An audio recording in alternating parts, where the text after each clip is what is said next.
Did you know that one common kitchen ingredient can make your cucumber plants explode with fruit? Today I will show you a simple feeding mix I have trusted for years, especially during harvest time, when cucumbers need the most nutrition. This mix always gives me large, healthy, and flavorful vegetables with incredible yields.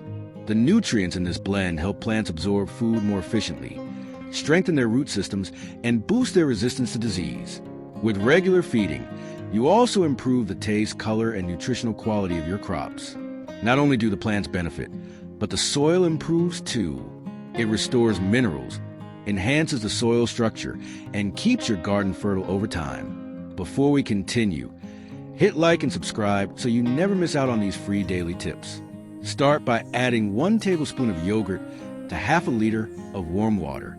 It is something almost everyone has in the fridge, yet few know how helpful it can be for cucumbers. Yogurt contains beneficial bacteria that boost soil microbes and strengthen the plant's immune system. The milk also brings calcium and protein, which supports strong and healthy fruit growth.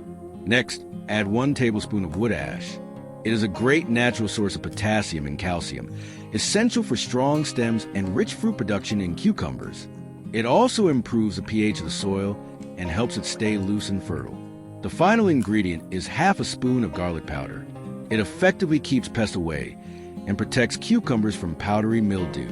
Garlic strengthens plant defenses naturally and reduces the need for chemical treatments. Regular use can make a big difference in both plant health and harvest. Mix everything well, and if you prefer, you can strain the liquid. Add another liter of water to dilute it. These 3 ingredients make a powerful natural fertilizer for any plant. Use it once or twice a month. Each plant should get about 250 milliliters. And finally, dear friends, feel free to share this video with others. Thank you so much and see you soon.